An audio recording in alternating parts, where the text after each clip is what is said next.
بسم الله الرحمن الرحيم والحمد لله رب العالمين وصلى الله وسلم على سيدنا محمد النبي الأمي وعلى آله وأصحابه الطيبين الطاهرين اللهم علمنا ما ينفعنا وانفعنا بما علمتنا وزدنا علما نافعا يا كريم. أما بعد. Ceci est donc, Inch'Allah, le premier cours du livre Nourul Idah dans le fiqh hanafi de l'imam Ash-Shurunbulali. قال المؤلف رحمه الله بسم الله الرحمن الرحيم مقدمة المؤلف. L'auteur a commencé par la basmala, Bismillahir Rahmanir Rahim. Et on va commencer par l'introduction de l'auteur. Alhamdulillahi Rabbil Alamin. والصلاة والسلام على سيدنا محمد خاتم النبيين وعلى آله الطاهرين وصحابته أجمعين. Alors le cheikh, il fait la louange à Allah, le Seigneur des mondes. Il demande à Allah d'invoquer, il invoque Allah en faveur du prophète sallallahu alayhi wa sallam, qui est le sceau des prophètes. Et ainsi, c'est-à-dire que l'invocation également en faveur de sa famille pure et également de ses compagnons, de tous ses compagnons. قال العبد الفقير إلى مولاه الغني أبو الإخلاص حسن الوفائي الشرنبلالي الحنفي عفاه الله عنه. Alors, le cheikh Ash-Shurunbulali, il dit que, par modestie, il dit l'esclave al-faqir, à la recherche de celui qui a besoin de la miséricorde de son Seigneur, Abul Ikhlas. Donc ça c'est le nom de Ash-Shurunbulali. Abul Ikhlas Hassan al-Wafa'i Ash-Shurunbulali. Shurunbulali, c'est son nom, c'est le nom qui lui a été donné. Shurunbulali, il est né dans une région en Égypte qui s'appelle Shabru Baloula. Alors à la base, si on avait suivi l'analogie, le qiyas, alors il aurait été appelé Shabru Balouli, mais il a été appelé Shurunbulali. ثم قال إنه التمس مني بعض الأجلاء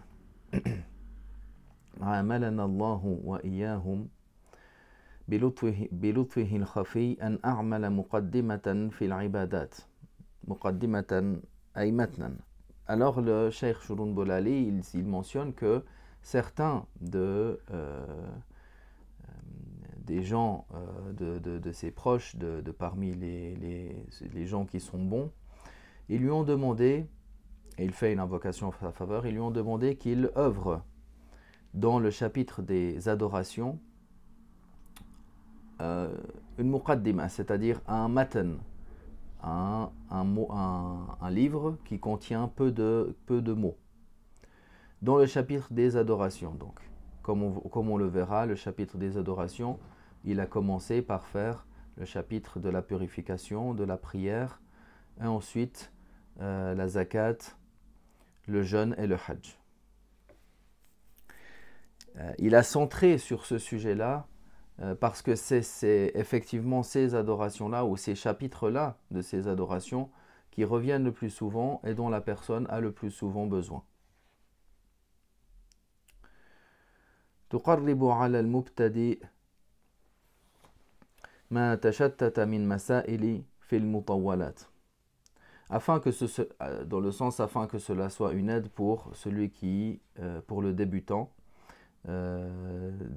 dans les diverses questions qui sont dans des livres plus détaillés. فاستعنت بالله تعالى وأجبته طالبا للثواب. Alors il a placé sa confiance en Allah et il a répondu par l'affirmative donc à cette requête de la part de ces gens, afin qu'ils obtiennent les récompenses. قال ولا أذكر إلا ما جزم بصحته أهل الترجيح من غير إطناب. Il a dit également qu'il n'a pas cité donc dans ce matan, si ce n'est ce sur quoi les gens ou les savants du tarjih, c'est-à-dire les savants qui favorisent des avis sur des autres, ce qui est le plus juste dans cela, sans faire preuve de redondance. وسميته نور الإيضاح ونجاة الأرواح. Et il l'a donc appelé نور الإيضاح ونجاة الأرواح. والله أسأل أن ينفع به عباده ويديم به الإفادة. Il demande à Allah Ta'ala que cela soit profitable à l'esclave et que l'on en tire les profits. Kitab al-Tahara. Il commence alors par le livre de la purification. Souvent, les auteurs, certains auteurs dans leurs ouvrages, ils ont commencé par le livre de la purification, étant donné que la purification, c'est une condition de validité pour la prière.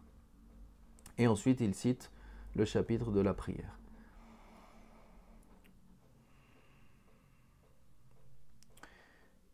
Dans un sous-chapitre, قال المياه التي يجوز التطهير بها. Donc dans un sous-chapitre, il cite maintenant les sortes d'eau par lesquelles la purification est valable. قال المياه التي يجوز التطهير بها سبعة مياه. Il mentionne que les eaux par lesquelles la purification est valable, elles sont au nombre de 7. Alors ici, il mentionne التي يجوز التطهير بها. Si on traduirait, ce serait par lesquelles elle est permise. Mais ce qui est voulu, c'est-à-dire par lesquelles elle est valable, par lesquelles la purification est valable. Parce que des fois, il se peut que la purification, c'est-à-dire l'eau, ne soit pas permise à l'utilisation, comme si la personne avait usurpé de l'eau, et elle fait le wudu avec. Alors, son wudu sera valable, le wudu en lui-même, il est valable, mais il aura commis un péché pour avoir utilisé de quelque chose qui ne lui appartient pas. Donc ici, le sens qui est voulu, c'est les eaux parmi lesquelles il est valable de faire la purification. ماء السماء وماء البحر وماء النهر وماء البئر وما ذاب من الثلج والبرد وماء العين. Alors les 7 sortes d'eau qu'il a mentionnées,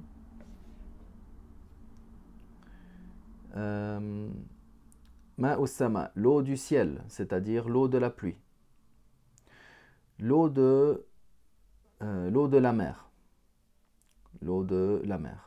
comme il est parvenu dans le hadith, dans lequel le prophète sallallahu alayhi wa sallam, lorsqu'on l'a questionné au sujet de l'eau de la mer, il a dit huwa tahuru ma'uh al-hillu maytatu.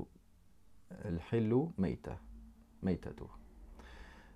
Donc il a dit son eau, c'est-à-dire l'eau de la mer qui était salée, les compagnons ont demandé est-ce que cette eau-là elle est valable pour la purification. Alors il a dit son eau elle est valable et sa maïta également, c'est-à-dire sa maïta ce qui est dans l'eau, elle est licite à la consommation. Bien que ici, entre les savants, il y a des divergences. Est-ce que c'est tout ce qui est dans l'eau ou est-ce que c'est seulement les poissons? Et ce qui rentre, c'est-à-dire ce qui rentre dans la catégorie des poissons. Et c'est sur quoi les Hanafites, la majorité des Hanafites penchent, c'est-à-dire que c'est uniquement le poisson et ce qui rentre dans les sortes de poissons. Ensuite, il dit l'eau des rivières. Également, l'eau des rivières, c'est parmi les eaux qui sont purifiantes, qu'on peut utiliser pour la purification.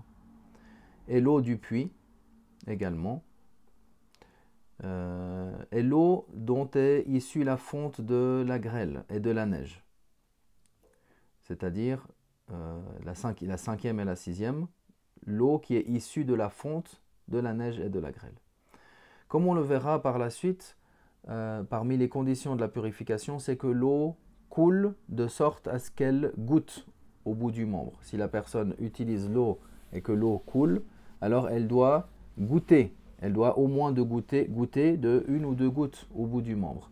Alors si la personne seulement prend de la neige ou de la grêle et passe sur sa main, ou sur son bras ou sur la partie à laver, il n'y aura pas ce goûtement et donc ce n'est pas valable. Mais bien sûr, cela sera expliqué un peu plus en détail par la suite.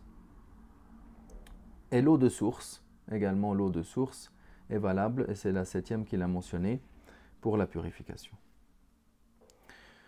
ثم قال وأقسام المياه والحمد لله وصلى الله وسلم على سيدنا محمد وعلى آله وأصحابه الطيبين الطاهرين